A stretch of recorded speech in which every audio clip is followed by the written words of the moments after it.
একটা গোটা কাতলা মাছ, তার সাথে সরপুঁটি মাছ। আজ বাজার থেকে এই মাছ দুটোই এসেছে। রান্নাঘর ছড়িয়ে ছিটিয়ে রয়েছে, এক সিঙ্ক বাসন, তার সাথে 4-5টা অনেক কিছু ছড়িয়ে ছিটিয়ে রয়েছে। আজকে নতুন একটা ব্লগে তোমাদের সবাইকে জানাচ্ছি অনেক ওয়েলকাম। আশা করছি সকলে ভালো আছো, সুস্থ আছো। আজ এই ব্লগে তোমাদের সাথে শেয়ার করব কিছু রান্নাঘরের টিপস, আর তার সাথে আমি আমার পুরো বাড়িঘর কিভাবে একা হাতে ডিপ ক্লিন করি। আজকের ব্লগটা তোমরা দেখতে থাকো, আশা করছি তোমাদের খুব ভালো লাগবে। সকালবেলায় অর্ধেকের ওপরে রান্না হয়ে গেছে, কিন্তু পরে যেহেতু মাছটা আসলো, মাছটা রান্না করব এখন। এক সিঙ্ক বাসন হয়েছিল, সেগুলো মেজে নিলাম, তার সাথে রান্নাঘরটা পরিষ্কার করে নিচ্ছি। আমার একটা বাজে অভ্যাস বলতে পারো, আমি রান্নাঘর বারবার পরিষ্কার করতে থাকি। রান্না শেষ হয়ে গেলে পরিষ্কার করলেই একেবারে হয়, কিন্তু না, আমি যতক্ষণ রান্নাঘরে থাকবো আমি পরিষ্কার করতেই থাকবো, আর রান্নাঘর নোংরা হতেই থাকবে। ছড়িয়ে ছিটিয়ে জিনিস থাকলে আমার ভালো লাগে না, সব কিছু ফিটফাট থাকবে, এভাবে আমার ভালো লাগে। আজ 2 রকমের মাছ আসলো, 2 রকমের মাছ রান্না করব না। মাছের মাথাও রয়েছে, কিন্তু এগুলো আর রান্না করব না, কারণ সকালবেলায় প্রায় অনেক কিছু হয়েছে। তাই এখানে দেখো কাতলা মাছটা আজকে রান্না করব, তাই জন্য যে কটা পিস আমাদের লাগবে সে কটা পিস নিয়ে নিলাম। চলো এখানে একটা তোমাদেরকে টিপস দেই। মাছ দেখবে পিছড়া একটা ভাব থাকে, মাছের গায়ে একটা পিচ্ছিল ভাব থাকে, তো সেই ভাবটা কাটানোর জন্য বেশি করে লবণ দিয়ে মাছটাকে কচলে লাস্টের দিকে যদি ধুয়ে নাও, একদম মাছটা দেখবে খুব ভালো পরিষ্কার হয়। শাশুড়ি মা মাছটা ধুয়েই রেখেছিল, কিন্তু আমি রান্নার সময় আরও একবার নুন দিয়ে এভাবে ধুয়ে নিই, তাহলে মাছটা খুব ভালো পরিষ্কার হয়। তারপরে আসলাম ফ্রিজটা পরিষ্কার করতে। ফ্রিজটা বেশ নোংরা হয়েছিল।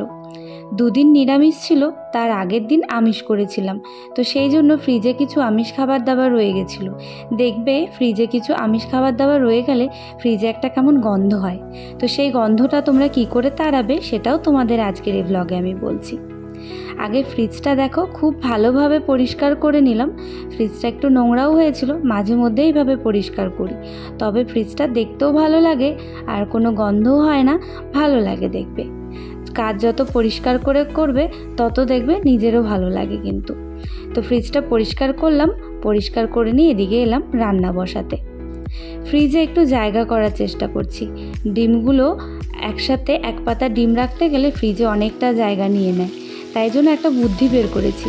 দেখা যাক সেটা কতটা করতে পারি, যেদিন করব সেদিন তোমাদের সাথে সেটা শেয়ার করব। তো ফ্রিজটা ভালোই ফাঁকা করে নিয়েছি, বেশ পরিষ্কারও হয়েছে, ভালো লাগছে। এখন দেখো রান্না বসালাম। মাছটা ডাঁটা আলু দিয়ে আর ঝোল করব। আর সকালবেলায় করেছিলাম পাট শাকের ঝোল, আর করেছিলাম লতি সর্ষা দিয়ে, আর ওদিকে করেছিলাম কাবলি ছোলার ঘুগনি। ফ্রিজের দুর্গন্ধ কিভাবে তাড়াবে চলো বলি তাহলে। একটা দেখো ছোট্ট বাটি মতন নিয়েছি, এরকম ছোট্ট একটা বাটি, বোতলের মুখা এগুলো নিলেও হবে। তার মধ্যে কিছুটা পরিমাণে সোডা দিয়ে নিলাম, আর সোডার মধ্যে দিয়ে দিচ্ছি একটা গন্ধরাজ লেবু। এক্ষেত্রে পাতিলেবু দিতে হয়, পাতিলেবুটা কেটে এভাবে দিতে হয়। আজ পাতিলেবু নেই, তো ফ্রিজে ছিল আমার গন্ধরাজ লেবু, সেটাই আমি দিলাম। ব্যাস, সেটা আমি এভাবে রেখে দিলাম ফ্রিজে। এটা পুরো মাস এভাবেই থাকবে, মাঝে মাঝে চেঞ্জ করি, আর যতদিন এটা এভাবে ফ্রিজে থাকে ফ্রিজে কোনো রকম বাজে গন্ধ হয় না, ফ্রিজটা কিন্তু খুব ভালো থাকে। আর এই টিপসটা আমি আজ নয়, বহু বছর থেকে ফলো করছি। আমার বাপের বাড়ি থাকতেও এটা করা হতো, শ্বশুর বাড়িতে এসেও আমি এটাই করি, খুব ভালো কাজ দেয়, তোমরা একবার করে দেখতে পারো। ডাঁটা আলু দিয়ে মাছের ঝোলটা করছি এখন।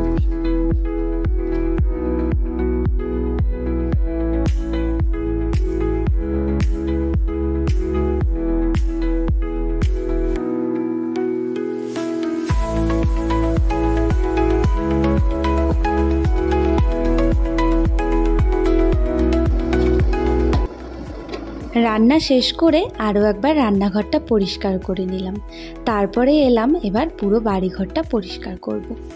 লিভিং রুমের ফ্যানটা খুব নোংরা হয়েছে। আমার যেহেতু ওপেন কিচেন, তাই জন্য একটু বেশি নোংরা হয়। তো আর ফ্যান নোংরা হলে না আমার একদম ভালো লাগে না, ভীষণ বাজে লাগে এই জিনিসটা। চোখে পড়লেই আমার মনে হয় কতক্ষণে এটা পরিষ্কার করব। তো আজ সময় বের করেছি যে না, আজ ফ্যানগুলো পরিষ্কার করেই ছাড়বো। তো প্রত্যেকটা ঘরেরই ফ্যান পরিষ্কার করব। তো দেখো এখন ফ্যানটা চকচকে করছে না, খুব নোংরা হয়েছিল ফ্যানটা। তারপরে এলাম বিছানা তুলতে। তো ভাবছো এত বেলা হয়ে গেছে বিছানা তুলিনি। অ্যাকচুয়ালি আজকে এই ঘরের ফ্যানটাও পরিষ্কার করব, তার সাথে বেডশিটটা চেঞ্জ করব। তো সেই জন্য সকাল থেকে আর বিছানায় আজকে আমি হাত দিইনি। তো এই ঘরের ফ্যানটাও পরিষ্কার করে নিলাম। আমাদের ছাদের উচ্চতাটা অনেকটা বেশি, সেই জন্য খুব প্রবলেম হয়ে যায়, অনেকগুলো চেয়ার নিয়ে বিছানার উপরে দাঁড়িয়ে পরিষ্কার করতে হয়। তো মাকে বললাম তুমি জাস্ট একটু চেয়ারের পাশে থেকো, একটু সাপোর্ট দিও, যদি পড়ে ঠরে যাই।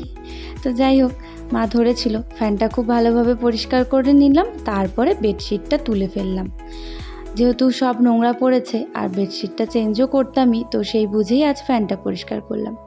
খাটের কোনা কাঞ্চি থেকে শুরু করে সমস্ত জায়গায় যে জায়গাগুলো ঝাড়ু পৌঁছতে পারে সেই জায়গাগুলো খুব ভালোভাবে পরিষ্কার করে নিচ্ছি।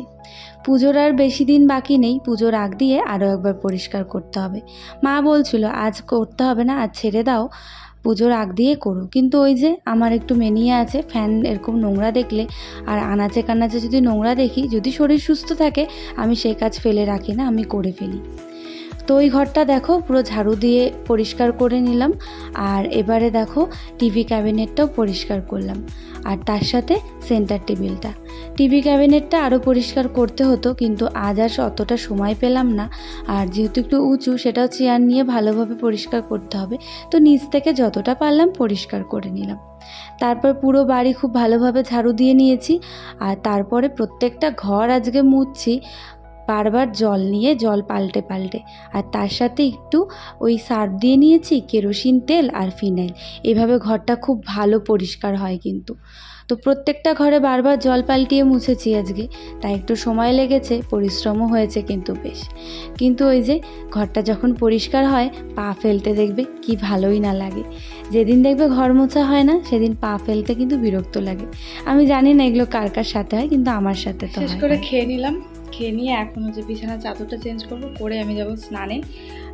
মানে আজ হচ্ছে শ্যাম্পু করব, তাই এই জন্য সকালের দিকে শ্যাম্পু করিনি, কারণ সকালের দিকে শ্যাম্পু করার মতো সেরকম সময় আমার হয় না। তাড়াহুড়ো করে মানে স্নান করে বেরিয়ে রান্নায় যেতে হয়, তো সেই জন্য এখন শ্যাম্পুটা করব। তার আগে চাদরটা চলো পেতে নিয়ে তারপর হচ্ছে স্নানে যাই।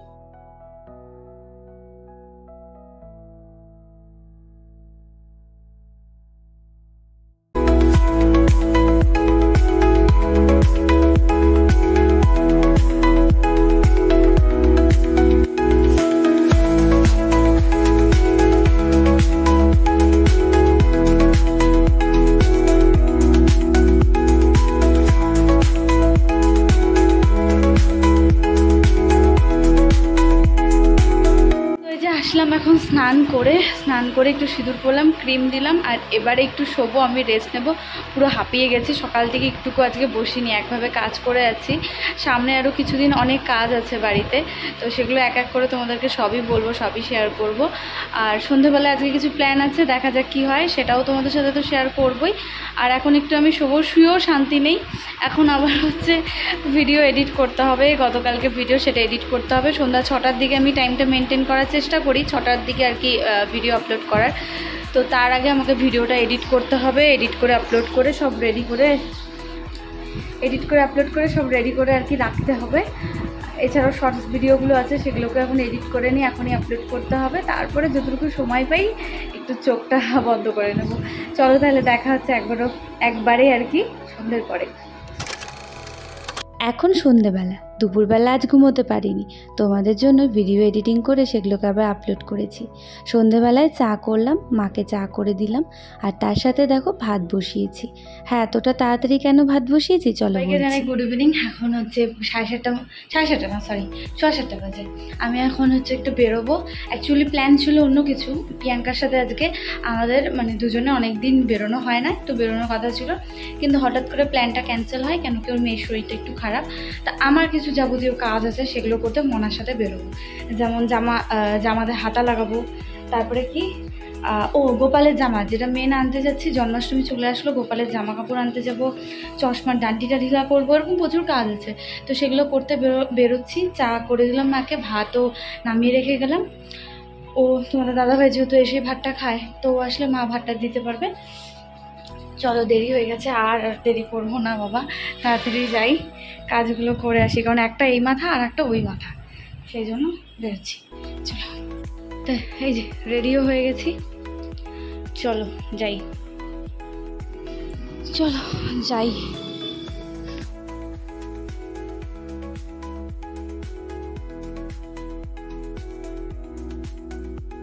এই যে আজকে কি করে বান্ধব।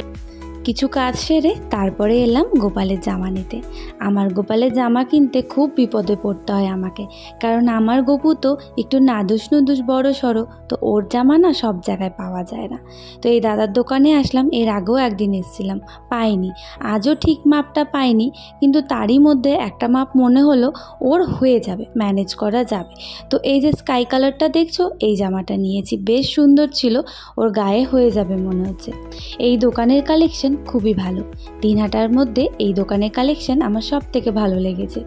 যারা দিনহাটায় থাকো তারা একবার ট্রাই করতে পারো। ঠিক শীতলা বাড়ির পাশেই এই দোকানটা, পালবাড়িগুলো যে আছে তার পাশেই দোকানটা লাগানো। হয়ে গেছে আমাদের সব কিছু কাজ, এবার ঢুকবো বাড়ি। আইসক্রিম খেলাম, আজ আর কিছু খেলাম না। এখন চল বাড়ির সামনে চলে এসেছি, কি কিছু খাওয়া এই রাম, আইসক্রিম খাওয়ালাম যে আমি। চলে এসেছি বাড়ি, এখন ঢুকলাম বাড়ি, আর এসে আমিও আসলাম না, তোমাদের দাদাভাইও চলে এসছে। তো চলো এখন ব্লগটা শেষ করি, এখন ওকে খেতে দেবো। কাল প্রচুর জামা কাপড় কাচার আছে, সেগুলোকে ভাবছি রাতের বেলা ভিজিয়ে রাখবো। তো এরকম আরও টুকিটাকি অনেক কাজ বাজ আছে, এরকম সারাদিন কাজ বাজ লেগেই থাকে। তো সবটা তো ভিডিওতে সবসময় শ্যুট করা সম্ভব না, এটা তোমরা জানো। সব কিছু শ্যুট করতে পারি না আমরা, যতটুকু হয় ততটুকু শ্যুট করার সবসময় আমি চেষ্টা করি। তো সেরকমই আজকে একটা দিন আমি তোমাদের সাথে শেয়ার করলাম, বাড়িঘর ডিপ ক্লিন আমি একা হাতে ঠিক কীভাবে করি। ডিপ ক্লিন বলতে গেলে আরও অনেক রকমের ডিপ ক্লিন করা বাকি আমার, তা শেষ হওয়ার নয়, বাট একদিনে এতটা সম্ভব হয়ে উঠলো না, কাল করবো। তো চলো আজকে ব্লগটা এখানে শেষ করছি, দেখা হচ্ছে তোমাদের সাথে পরের ব্লগে। সবাই ভালো থেকো, সুস্থ থেকো, সাবধানে থেকো।